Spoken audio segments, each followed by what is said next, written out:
in St. Bart's. We're going to do some cliff jumping later on, some ocean swimming.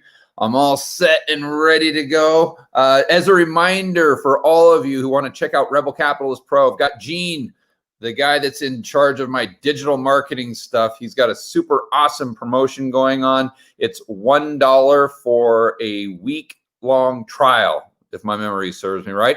So go check that out. That's the online forum I have with Chris McIntosh and the wonderful Miss Lynn Alden. You guys are going to absolutely love it. You can check it out at georgegammon.com/pro.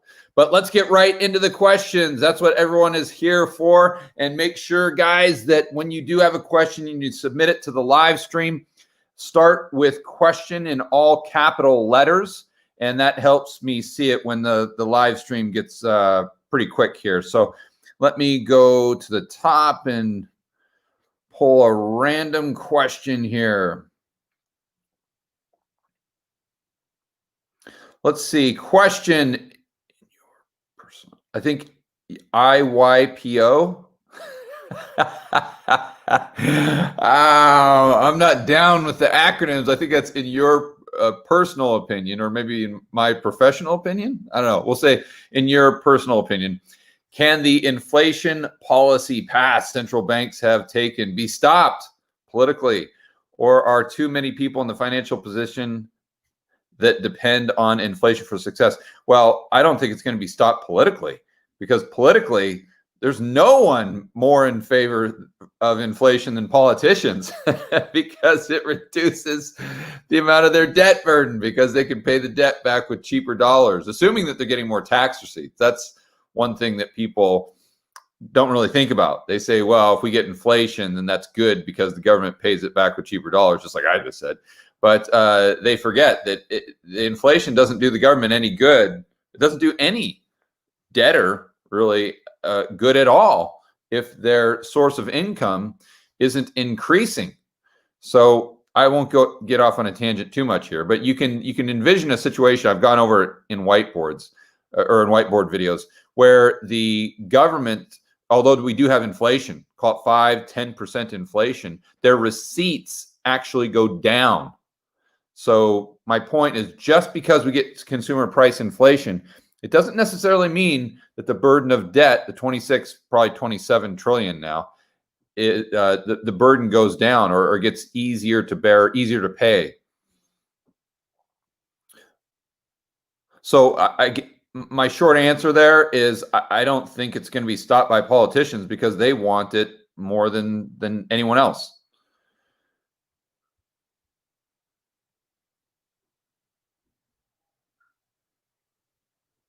Okay, boy, this is a really. I think sometimes you guys ask questions. The questions are great, but I think a lot of times you guys ask questions that you think are rather simple, and on the surface they are, but to give you a really complete answer, we really have to dive into the weeds. So let's get into this, and I won't dive too much into the weeds. I'll try to keep it pretty surface level. Question regarding your Schiff interview.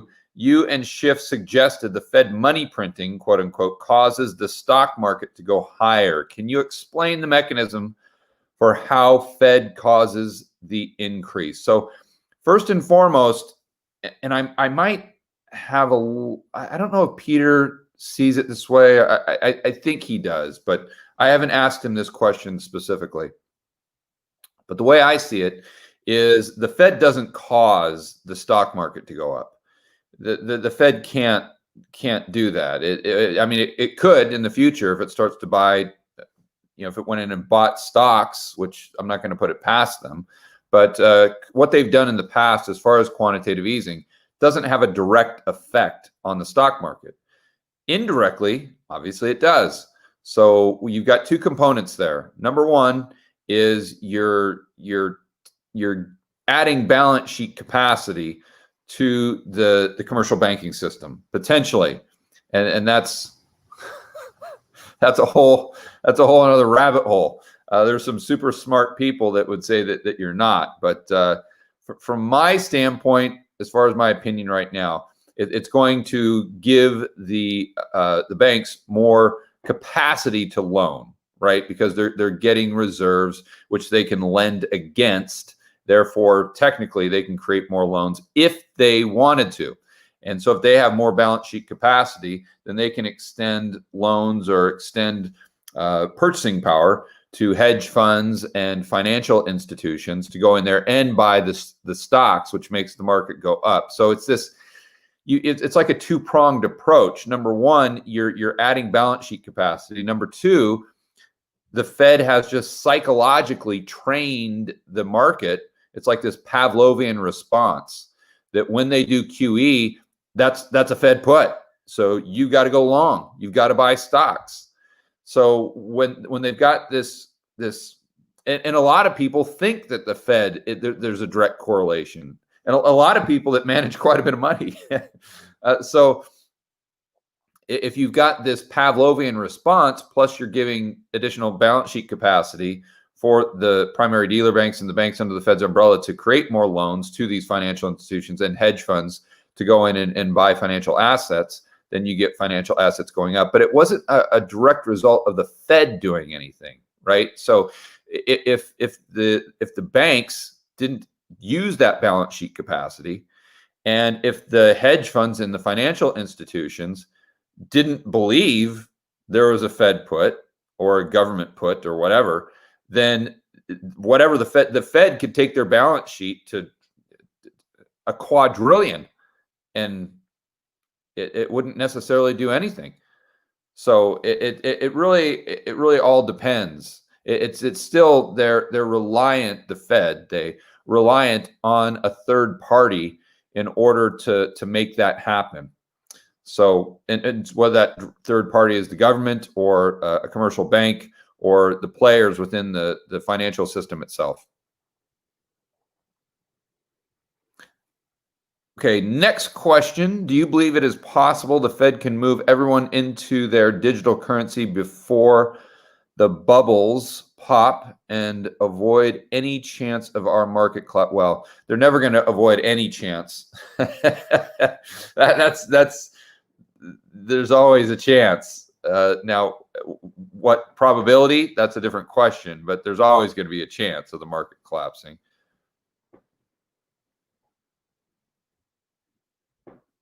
And I don't know that the digital currency, I mean, you're talking about like a Fed coin. And if you had to download like the Fed app or the Freedom app, I always call it, because it, as Ron Paul says, it always does the opposite of what the name is. So if you have to download the Freedom app on your phone and then the Fed just transfers Fed coins to you, and see, that's weird. I threw that out on Twitter the other day, because then you've got to ask, I mean, if that's a liability on the Fed's balance sheet, what's the asset? I guess they could treat it like a loan. I've been reading the Federal Reserve Act quite a bit this weekend, actually. And if you look at section 16-2, it shows how that, and I don't think this is, originally, it wasn't meant for QE, but I think this maybe, I'm not sure, but it may be where they're getting their legal ability, let's say. And this combined with section 14, but section 16.2 is about the Federal, or it's about getting notes, Federal Reserve notes, in other words, legal tender, cash to the member banks, and this is done in the way of a loan, and those member banks have to put up collateral for however many currency units or however many notes that they need. And again, this goes back to the days where we didn't have all this digital dollars and these the type of bank reserve system that we have now. So I think that could be where they're getting this this type of quantitative easing. And as far as kind of transferring that to your question here about a digital currency, I don't know. My main point is I'm not sure how they would I know how they put the liability on their balance sheet, but as far as the asset, I don't know. I don't know if that would be a loan technically to the average Joes and Janes that are getting the let's call it UBI. But anyway, that's not the main point here. I'm getting off on a tangent. So your main question is about digital currency and can they use this to prop up the bubbles? I don't know that would be their purpose. I think their purpose would be more to directly inject M2 money supply or broad money, increase the money that was chasing goods and services, and increase velocity, because they could put a timestamp or an expiration on the Fed coins they give you. So if you get $2,000, let's say, in Fed coins, they could say, okay, you've got to spend it in 30 days or poof, it's gone out of your app. It's no longer credits on your app. So I think that's kind of their motivation there. I think they've got other ways to prop up the market. I mean, whether it's a special purpose vehicle, again, it's completely counter to the Federal Reserve Act. But the more I read the Federal Reserve Act, the more it seems like to me that they're already in violation of it. If I don't know if you guys follow me on Twitter or anything, but I just put up a tweet where, man, if you read Section 14, it looks like they just have been ignoring that for years, maybe decades. So, well, at least since 2008, 2009.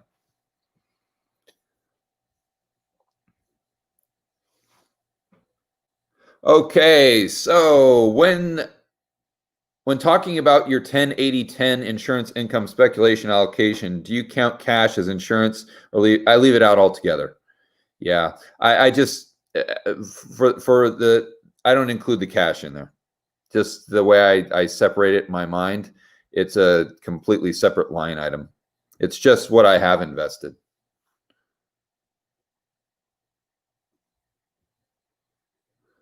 Okay, do I see any market crash happening around October 5th? I don't know. I mean, you can't time these things. Who knows?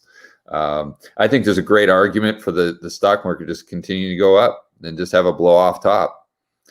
I think there's a great argument. I'm not saying that's going to happen. I'm not saying that's my base case, but I think there's a really, really strong argument, especially when you listen to the interview Mike Green had with Bill Fleckenstein and Grant Williams the other day on their Endgame podcast. If you guys haven't checked that out, I know I've talked about it a lot.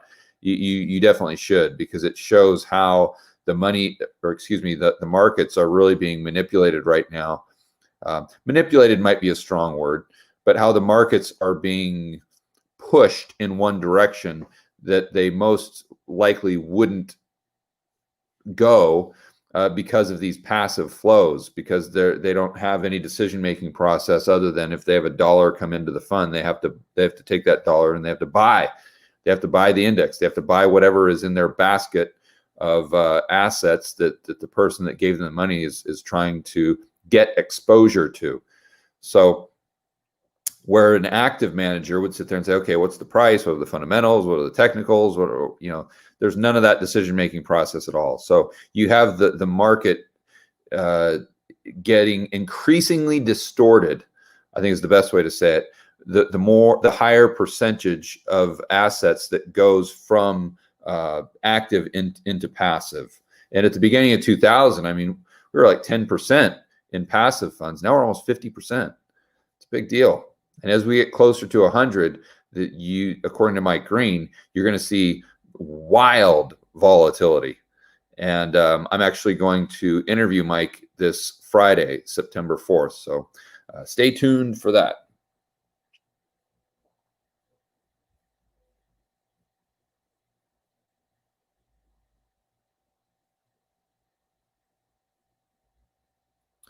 Okay, Michael's asking if the Fed will confiscate change. I don't think so. I just think that they'll do some sort of UBI where you just have to have it on your phone, and if you want to use currency, then they'll probably charge you like a premium. Like if you want to use a $5 bill at Starbucks, they'll charge you like $4.50 for the coffee instead of $4, and so no one's going to want to use cash.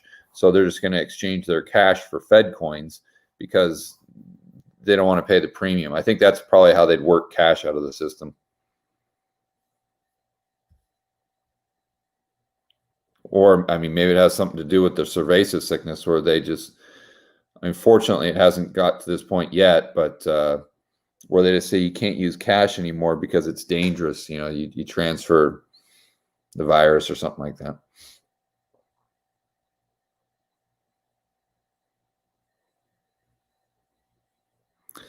So, George, can you comment briefly on what's going on with the price of gold right now? Why the price has been fluctuating even in inflation might be looming ahead? Because you're dealing with a market that's got buyers and sellers, and I mean nothing's going to go up in a straight line. It's, in fact, if it does go up in a straight line, that's not a healthy bull market.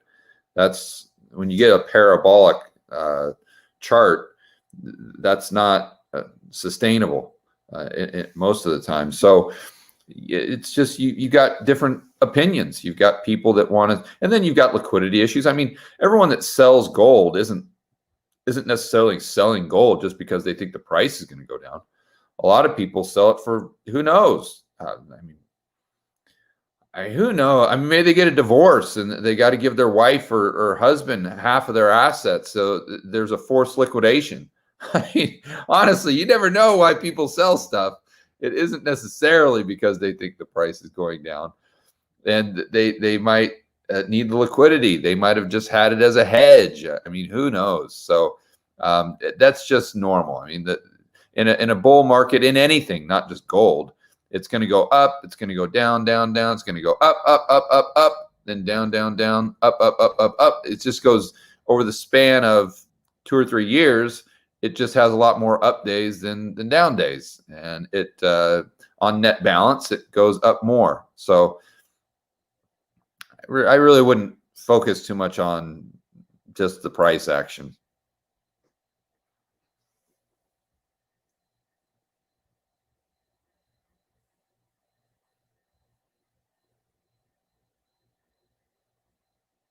Thoughts on digital run and hypervelocity volatility? I am not sure what that is, my friend.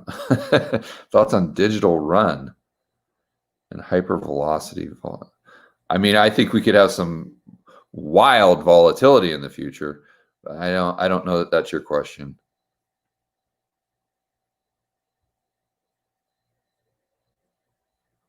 Yeah, I mean, I like other metals. I like commodities. So the question is, do you recommend investing in other things other than metals, like uranium, copper, platinum? I mean, I suggest just buying stuff when it's cheap.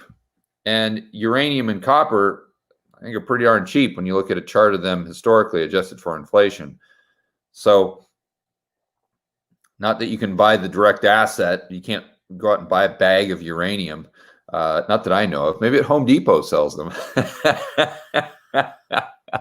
but assuming Home Depot doesn't sell a bag of uranium, you've got to buy it like a producer if you want exposure to it. But I think that said, you just got to compartmentalize it in your portfolio. For me, it's not an investment. It's not insurance. It's just a speculation. And I don't like to have a higher allocation than 10% of my portfolio for speculative purchases.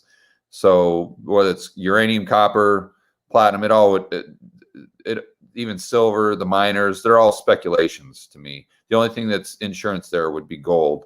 And so that's a different part of the portfolio. But again, I don't want to recommend anything because I'm not an expert. I can just tell you what I'm doing. And what I'm doing is just the 10% to gold. And then back in March, I bought uranium. I didn't buy copper though. But I'm open to that. I'm very open to that. If I get some time to do a little research, then I'll probably, or I might buy some. But I bought the gold miners back then. But it's really just kind of being agnostic and just buying what's cheap and selling what's expensive.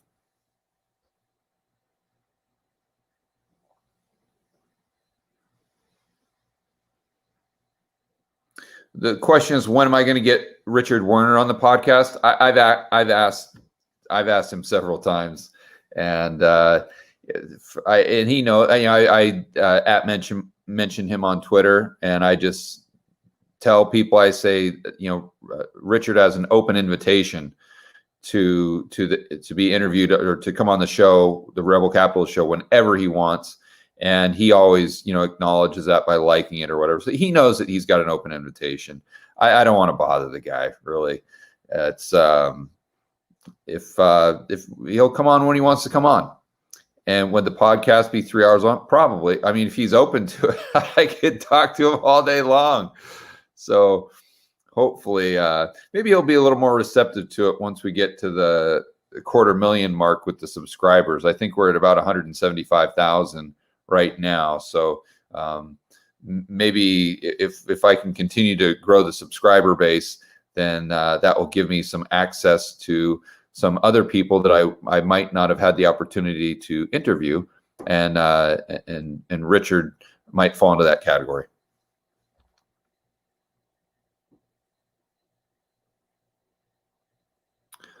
Okay, so as we hear from Dr. Lacey Hunt and Brent Johnson, that QE is not inflationary but deflationary, at least in the current form, what explains then the rise in equities in the U.S. and elsewhere? Well, it goes back to what I was saying before, is where they're talking about it being deflationary because, in their opinion, it's taking usable cash out of the system, and it's replacing it with bank reserves that really don't have any functionality whatsoever other than to back up new loans.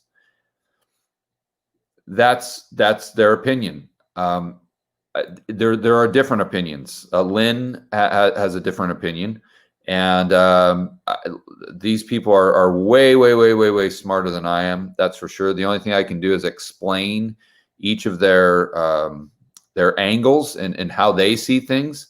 But it really, I think, boils down to how you interpret the Federal Reserve Act, and it's legalese. It's tough reading, and I don't know that anyone has all the answers, regardless of how smart they are.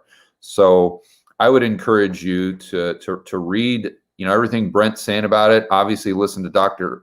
Lacey Hunt whenever you can. Read everything that Lynn is putting out there. And I'm going to do a whiteboard video on it this week, and just absorb as much as you can, and then just come to your own conclusions on what you think is right or wrong. But I'd strongly suggest reading the Federal Reserve Act, not the whole thing, but mainly Section 14 and 16. And it might take you, it won't take you that long, but you probably have to read it a few times for it to make sense. But just go straight to the source, and then make your own decisions as to what it's saying. And I'm going to try to explain it to you guys this week on the whiteboard. So I want to be clear there that's why they're saying it's deflationary. Let's see. And it goes back, your question goes back to what I was saying before, is although it is, even in Dr. Hunt and Brent's eyes, taking liquidity or cash out of the system, it's still giving them as much balance sheet capacity, and so because they have the bank reserves that they can lend on, and then also too, if we got to remember that even if it's taking cash off the balance sheet of the primary dealer banks, and even if they're replacing it with reserves, that cash is going into the TGA, the Treasury General Account, and what are they going to do with it? They're going to spend that cash out into the real economy. So I would argue that I don't know it's deflationary. I think it might be a wash, but if they're buying the debt, especially if it's debt that is coming straight off of a Treasury auction, towards deficit spending, and that's a whole other tangent. But if you think about it, that it's basically just taking cash from the balance sheet of the banks and putting it on the balance sheet of the consumer. So even if it's a net wash for broad money, most likely you're going to have it circulating in the economy at a faster rate, which means velocity goes up. So there's a lot of cross currents, to say the least, but I don't know that it reduces the money supply directly, even if they're taking the cash off of the balance sheets. If we're just talking about the primary dealer banks buying it from auction and then directly selling it to the Fed the next day, it meaning the treasuries. If it's just treasuries that are on the balance sheet that the banks have already purchased and have been on the balance sheet for a long time, and the money has already gone from the private sector to the government, and they've spent it back into then it's a little different, right? I mean, this gets, obviously, guys, this gets very nuanced and very complex based on the different scenario, right? And you've got this one main scenario, but you've got variations of it that can lead to much different conclusions and much different outcomes based on how you tweak each variable, right? So it's and unfortunately, if you're trying to figure out the inflation deflation debate, which all of us are trying to do, because I mean, it's so darn important for everybody, for understanding the dollar, for understanding asset prices, bonds. I mean, everything goes back to this. And unfortunately, there is no easy answer. There's no just cut and dry, this is how it is, move on. So my best advice is to read those two sections, 14 and 16 of the Federal Reserve Act, and then start trying to think it through yourself.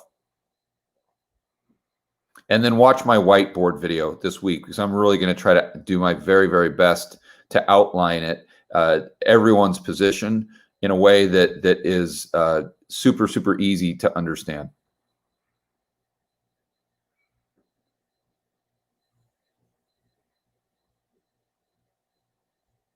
Yeah, see, this is exactly what I'm talking about. Question: are the primary dealer banks using reserves to buy equities?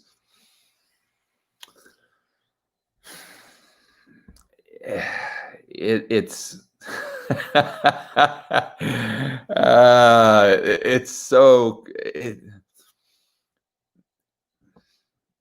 they could be, they may not be. I mean, even I've talked to people in the last couple of days, and when I mean people, I mean pros, experts, that believe that the bank reserves are not legal tender, and to the extent that they can't be used to buy anything.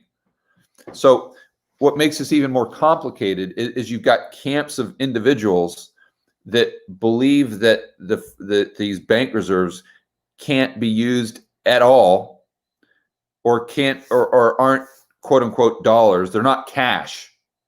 And then you've got, within that subgroup, you have different people that believe that they cannot be used for anything other than lending. But then there's others that see, have a hybrid approach, that say, well, it can be used for lending, but it also can be used to buy financial assets from other banks that have an account at the Fed. So the reserves just go back and forth from one account to the other, and the only thing that happens is the financial assets that are being bought just go from one bank's balance sheet to the other bank's balance sheet, and then the reserves just go whoop, and they just trade, basically, bank reserves for financial assets. But those people would argue that the primary dealer banks can't use the bank reserves to actually buy the treasuries at auction. And that's kind of the line in the sand, if you will. So, I mean, to try to figure out what they're allowed to do with these bank reserves, I don't think anyone knows for sure. I think everyone is trying to put the pieces of the puzzle together using as much, charts, data. It's a lot like the euro dollar market. Whenever you hear Snyder talk about it, he's like, listen, nobody knows how big this thing is because there's no spreadsheet, there's no data that says this is how many euro dollars are out there. You just have to kind of try to figure out an approximation based on everything else that's happening around it, and saying, okay, well, if this is happening, then most likely this is happening. So as an example, Lynn's got a bunch of charts that shows how it would be very difficult for something to be taking place based on the Fed's balance sheet and the bank's cash positions. It would be very difficult for bank reserves to not be legal tender. But that's just a chart. I mean, that who knows how they're coming to the conclusion, or who knows where they're getting the data or the source for the data that we're seeing on that specific chart, right? I mean, we can't audit the Fed. So you're just trying to come to a conclusion based on data that isn't directly pertaining to the conclusion that you're trying to draw. So that's why you can get all these people that are just wildly smart and have done ridiculous amounts of research, just not seeing eye to eye on this. It goes back to the interpretation of the Federal Reserve Act. And I'm going to meet my buddy Robert Barnes in Vegas when I go back there, and we're going to grab dinner. And if you guys don't know Robert, he's kind of the constitutional lawyer, the free speech lawyer that I have on the Rebel Capitalist show every once in a while. And he's kind of my go-to guy because he just knows the law so well. And I'm going to maybe show him these couple paragraphs in the Federal Reserve Act and see what his take is on it, because it's, lawyers understand that lingo a lot better than we do. So anyway, I don't want to get too much off on a tangent, but it's just such a important question. And that is, what can bank reserves be used for? And what can they not be used for? That I think everything revolves around that question, whether it's dollar, equities, bonds, inflation, deflation. It all revolves around that. And if you've got, I would go so far to say, is if you have an opinion on inflation and deflation and you haven't asked yourself the question, what can bank reserves do and what they can't do, that you don't your opinion on inflation, deflation is incomplete. And I would go so far as to say that about someone's opinion on the dollar, on equities, on bonds, pretty much everything, as far as if it's dollar denominated, even real estate.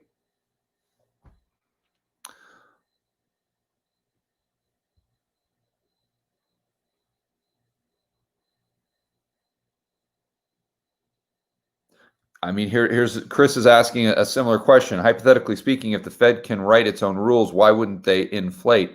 Inflation is the only chance to avoid insolvency. How is insolvency better than government cancellation? Because, so, yeah. Even if the Federal Reserve Act is violating some rules, they might not be violating all the rules, right? We just don't know what rules they're violating. And the way I read Section 14, they are in massive violation. But I could be reading it wrong. as far as I think, and I'm going to go over this on my whiteboard video this week, the line in the sand could be, and I'm not saying that it is, I'm saying it could be, I'm just throwing this out there, that they can't create deposits in the commercial banking system. That's how they would define printing money compared to just what they have been doing, right? And I think maybe when Dr. Lacey Hunt is talking about turning bank reserves into legal tender, maybe, and I haven't talked to Dr. Hunt, and I don't want to put words in his mouth, but maybe he could be referring to creating a deposit in the commercial banking system. So as an example, if a primary dealer bank buys whatever, bonds, stocks, gold, whatever it is from another bank that's within the Fed system, if they can use bank reserves, and all it is, the bank reserves just go from bank A to bank B, and the gold goes from bank B to bank A. Done, handled. There hasn't been any more deposits created. In fact, 0 deposits have been created in the commercial banking system, because the only thing that's the only place where a transaction has occurred is on the Fed's balance sheet, just on the liability side of the balance sheet where these bank reserves are, meaning bank reserves went from the buyer to the seller. And then on the bank's balance sheet, the asset side, the gold just went from the seller to the buyer. As far as deposits that are bank liabilities of the commercial banking system, and that's the amount of dollars, currency units that are chasing a certain amount of goods and services, there has been no change to that whatsoever. None. Zero, right? So maybe that's how some people are defining, or maybe that's how the Federal Reserve, I don't know. But that's what would make sense to me. And I that said, I could change my mind an hour from now. But I think that might be where the line is drawn. But again, to your point, the Fed could just, they're writing their own rules.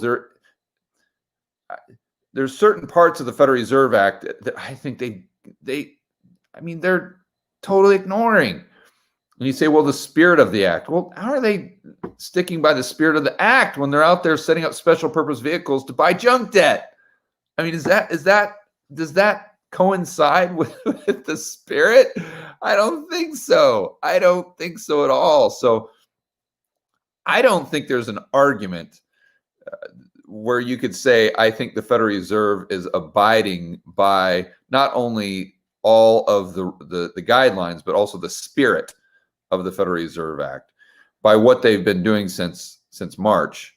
And to your point, if they're willing to cross that line, why wouldn't they cross another line, and then another line, and then another line? And no one calls them out on it. Do we have any politicians calling them out for creating these special purpose vehicles to bail out or to buy junk debt or corporate debt? No. Politicians, they don't even get this. They go cross-eyed. You talk about this for 2 minutes with any politician. And so they're not going to get, who's going to call out the Fed? Just some guy on YouTube, some named George Gammon with a channel. Honestly, they've got no one calling them out. So what's to prevent them from just crossing another line and another line and another line? I don't know that there is anything, and I'm open to being wrong. Let me read your question one more time, Chris. I know I went off on a tangent there. I apologize. Let me make sure I got to the meat of your question. Hypothetically speaking, is the Fed writes own rules, why wouldn't they inflate? Inflation is the only thing. Yeah. So that's really, I think if they want to inflate, they, especially after looking at Japan and what's happened with the ECB and taking their interest rates negative, and how that didn't create the type of inflation, if you use the government statistics, that they wanted. I think I mean, they're going to look at that and they say, okay, well, Japan tried to create inflation and they didn't. Then why didn't they? Okay, they did X, Y, and Z. All right, well, if we want inflation, we're going to do A, B, and C. We're not going to do X, Y, and Z. If I mean, that's what I would do if I was at the Fed. Call me crazy. I mean, if they tried to execute or try to produce inflation the same way the BOJ did, I mean, isn't that the definition of insanity? So I think that my point is I think that they're going to, let's say, stretch the spirit of the Federal Reserve Act more and more and more, just like they have the Constitution.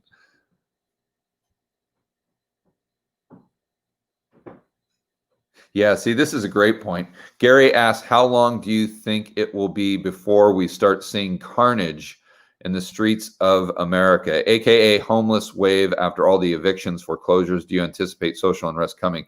Short answer, yes, I do, unfortunately. And I think that this is a great point, that right now we're, like when I was in Fort Lauderdale, as an example, there you got one main drag there, and I can't, you guys probably know what it is. I can't recall right off the top of my head. But that's where all the restaurants and the cafes and the art galleries and whatnot. So when you're walking down there during the day, a lot of them are closed. And you just kind of assume that, oh, well, they're just closed because of COVID. And once we're done with the cerveza sickness, once we get a vaccine or whatever, whenever it's in the rear view mirror, then they're just going to, bam, everyone's going to go back to work and they're going to flip on the light switch, and those businesses are just going to be running at the exact same rate that they were running before. But what we don't understand is that a lot of these businesses are gone. Bust. They're not coming back. I know, as a business owner, I mean, you name almost any business I had before I retired, and you've only got so much runway. You've only got so much money in the bank to weather a storm. And when that money's gone, you're bust. You're out of business. And if you went out of business a month ago, and let's say 2 months from now, COVID is magically gone, well, you're already out of business. You're not coming back. Those employees are done. There's once you go out of business, you're done. It doesn't matter what happens with the cerveza sickness. So I think my point is, when you walk down the street, you're seeing a lot of these businesses that are shut down, or that are, the doors are closed, they're not open. And we just think, oh, well, it's just because of the cerveza sickness, and we just think that they're magically going to come back. But what happens when the cerveza sickness is in the rearview mirror for whatever reason, and you walk down the main drag in Fort Lauderdale, and it looks the exact same? Those businesses are still closed. So you say, well, the government can give UBI and all, and I think they'll do that. I think they'll try to prop up the economy with money printing, and however you would define it, proper money printing. But I think it'll exacerbate the problem, and it'll misallocate even more resources. And then if you look at what tools they have at their disposal, whether it's QE, whether it's dropping interest rates lower, whether it has a direct effect on the stock market, which I don't think it does, but in the past, it's led to the stock market going up for reasons we talked about earlier. Therefore, you could say that anything the Fed does to try to prop up the market or prop up the economy is going to exacerbate the wealth gap. And I can't recall the podcast I was listening to the other day, but it might have been the Endgame with Grant and Bill. But anyway, regardless, what they were saying is that, oh no, actually it was Joe Rogan with Brett Weinstein.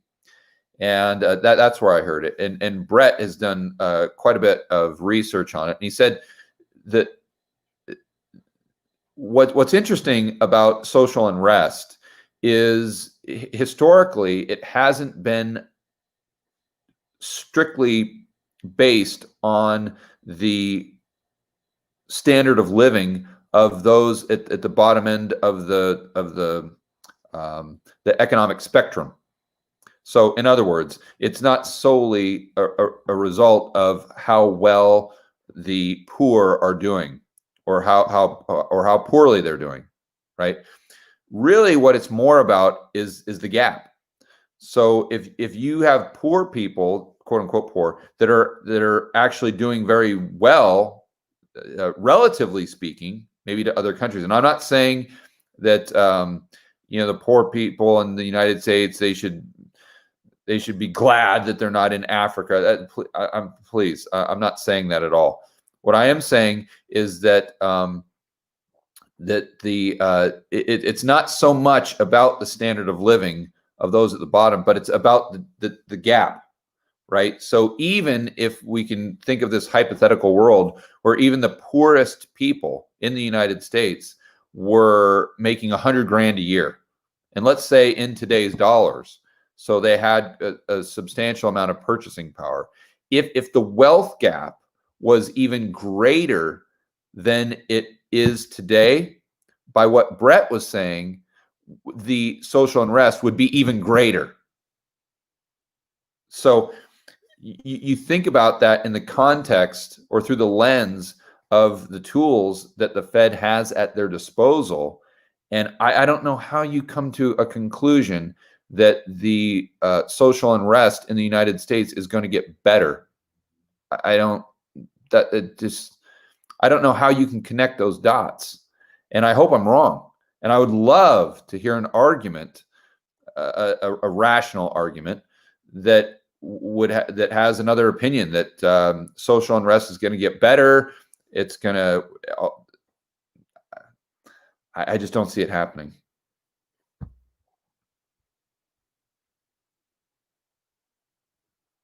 Especially with the election. I mean, my goodness. Whew. That's I can tell you one thing. There's one place I will not be during the election, and that is in the United States. There's no way I would be in the United States during the election.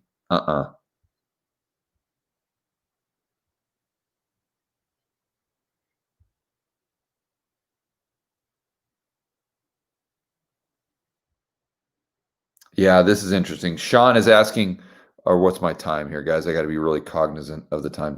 48 minutes. Okay. Sean is asking, Robert Barnes, my buddy, the lawyer I mentioned, stated that it is only a matter of time before the U.S. does forced vaccines to work travel. What's your opinion on Brazil? Yeah, this is a tough question. I don't even want to think about that. I don't even want to think about the U.S. or any country for that matter, forcing people to be vaccinated in order for them to go into a restaurant or to get on an airplane or to travel in public transportation or go into a commercial building or go into a mall or go to a concert. That is a slippery slope that I want no part of whatsoever. And if it came down to, okay, George, you've got two options. You can either be vaccinated and have some more flexibility, get on planes and whatnot, or if you don't get vaccinated, then you're done. You're not going. You can leave your house, but you've got to live out like Grizzly Adams somewhere. You got to live like off grid. You got to grow your own food and stuff because you're not going to be able to go into any public buildings, or you can't go into a grocery store. You can't do anything. Obviously, I hope it doesn't come to that, but the probability isn't zero. And so I like Brazil, maybe not from an economic standpoint. I haven't looked into it too extensively, but from a freedom standpoint, it could be interesting. Maybe not now, but moving forward, especially what I've talked to Chris McIntosh about quite extensively behind the scenes is there are quite a few countries that don't benefit from the direction the United States is headed, and most of the developed economies. And it's his belief, and he makes a very strong argument, that the countries that won't benefit are going to be the countries that will have the most personal and economic freedom moving forward. And it's incredibly counterintuitive because it's pretty much the countries that right now have some of the least amount of, or what we would consider, just based on our kind of stereotype of these countries that we have in the West, would be the least free. But he's got a great argument. So I would look at Brazil. I would look at, I mean, if I was just trying to figure out where I'm going to have the most personal freedom in 5 years, if the developed world comes down with this, call it this vaccination mandate, where you've got to take this vaccination, and you don't know what's in it. You don't know. I mean, I don't want to get too conspiratorial, but I mean, based on the data from the cerveza sickness and the group that it targets, I think I'm at a incredibly low risk group, and I would prefer, all things being equal, not to take a vaccine. I don't think I really need it, and I would like to have the choice to do that. But it might not be my decision. And if it comes down to having to make that decision, I know personally I'm going to be looking at what your options are, and you might look into some of those countries that would be less likely to impose that type of mandate. So that would be countries like Brazil. That would be countries, some countries in the Middle East. That would be countries in Eastern Europe. That would be Russia, and some of the others. I mean, hopefully this is all just talk and just kind of a thought experiment. And I sincerely hope we never have to worry about it, really, or it never comes to that. As far as Richard's asking my second citizenship, I've got the visa, and once you have the visa, it's just kind of you wait for Colombia. And I'm, you know, it reminds me, I'm supposed to call Andrew Henderson this weekend to talk to him about a St. Lucia passport. My sister and I are thinking about buying. I think you can get like a family pack or something. It's like a Costco passport, but for St. Lucia. So I was gonna. I need to get some time here to call Andrew. But yeah, as far as the Colombian passport, it's just kind of, I've got the visa, I've got all the qualifications. It's just you have to wait, I think 35 years, something like that, until you can fill out an application for the passport. As far as St. Lucia, which is one I've thought about buying, it's kind of a work in progress. I'll definitely let you guys know how it's going.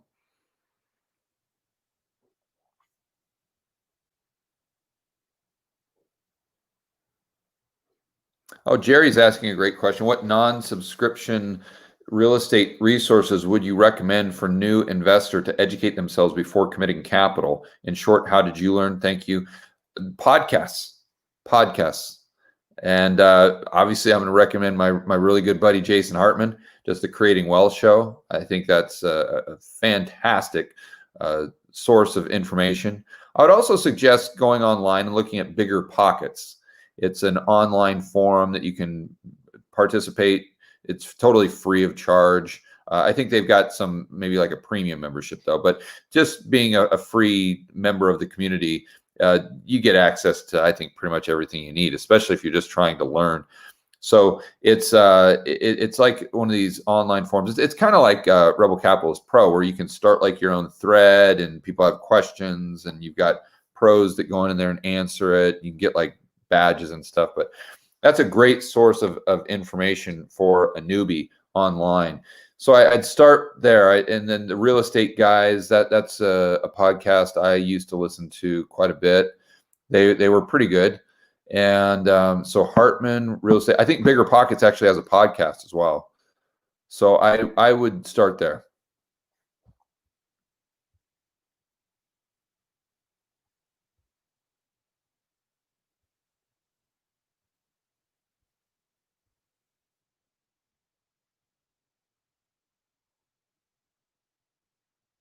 Okay, guys, bear with me here. I'm just trying to find a couple more questions.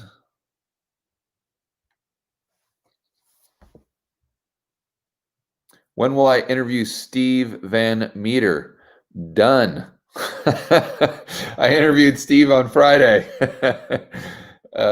So that interview will be posted tomorrow. That's tomorrow night's Rebel Capitalist show.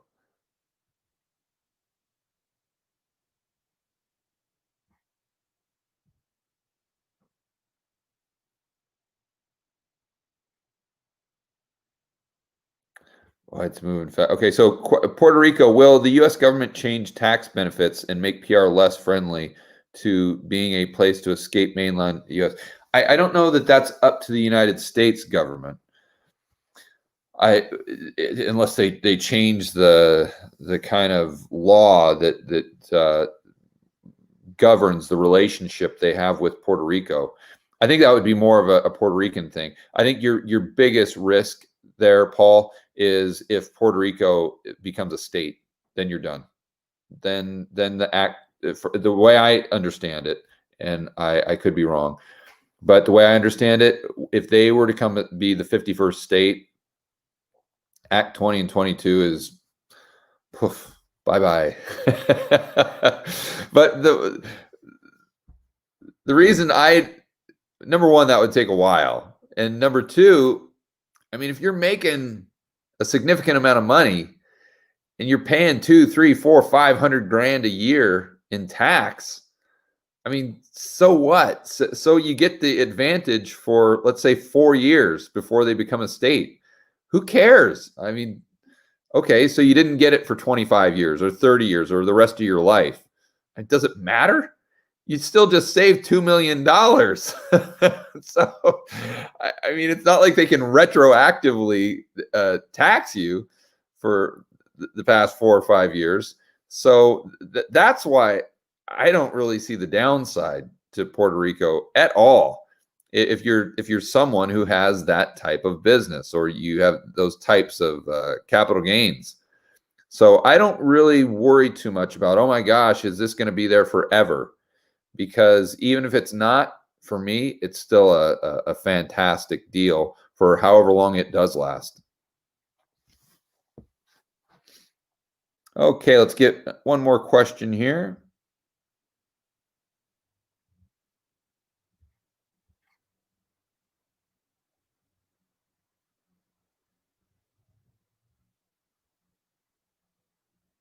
Okay, Juan is asking me if I agree with Lacey Hunt. So it goes back to what we were talking about earlier about deflation. I do. Well, let me be clear. Do I agree with Lacey Hunt about deflation? Yes, I do. Where I have a different, and I don't want to say I disagree with Dr. Hunt, because I mean, who am I, right, to to disagree with Dr. Hunt? Where I would see things slightly different is the Fed's willingness to completely ignore the Federal Reserve Act. And so if to Dr. Hunt's point, if they have to abide by the Federal Reserve Act, I personally would be on the deflationist camp. I get it. I totally understand the deflationist argument. And I could argue it very, very well. In fact, I have on some whiteboard videos. So I think that's when you guys are listening to people on YouTube or in podcasts, always remember, and this is just my opinion, that if someone truly understands their position, they can argue the other side just as well as they can argue their own position. They can argue the other side of the debate, maybe even better than they can argue their side. To me, that's a sign that that guy, that gal, okay, they've done a lot of research here. If they can argue the other side of the debate just as well as they can argue their side, they've got a good level of comprehension. So my point is, I don't want to. I don't want to toot my own horn here. That's not what I'm doing. But I think I have the luxury, let's say, because of my position with the YouTube channel, I don't have to take a side. I don't have to take, I'm firmly on this side, or I'm firmly over here. I can just sit here and try to explain everyone's position.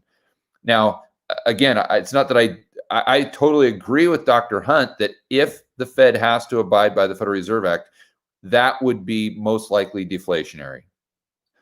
But again, just to answer your question specifically, where I see things different from Dr. Hunt is I don't think they're going to, I don't think they are abiding by it right now as we speak.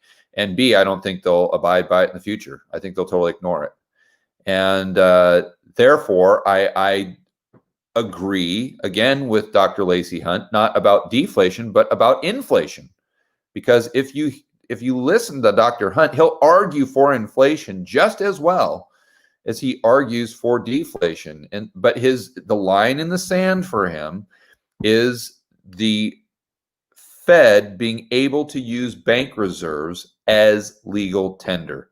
And now that definition is a moving target, right? I don't know if he's talking about the deposits in the real economy, bank liabilities like we talked about before. I don't know if he's just talking about the ability for banks to trade the bank reserves back and forth to one another in trade for financial assets.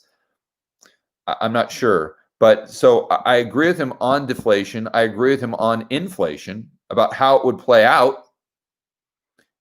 It's just I see it differently, that the one barrier that he has between deflation and inflation, I think the Fed has already crossed it.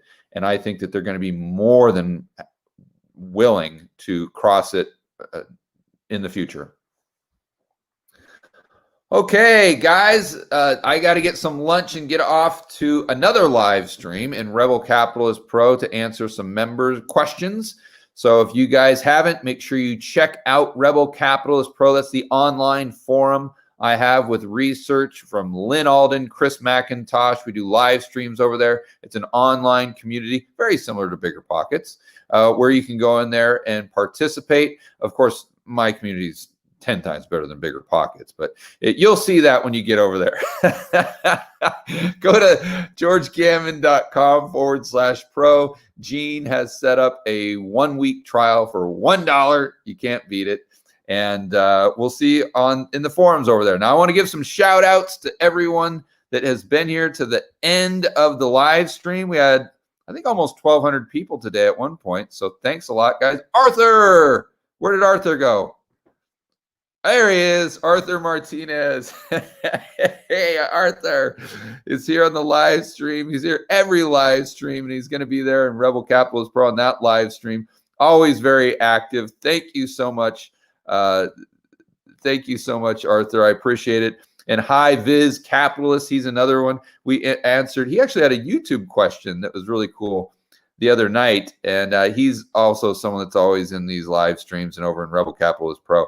But Gerald, thanks for being here. Eric, Brendan, pay me money bags or pay me money bagas. Off on a tangent. Yeah, that should be my username. Isaac, Bot King, Alexander, Tactius, Jim, Kim, I always see here as well. Thanks, Kim, for hanging out. The Gemini, Xavier, Mark, I think that's, I'm sure that's not it, guys. But that's all I have time for. Thanks for joining me on today's live stream, and I will see you on the next video.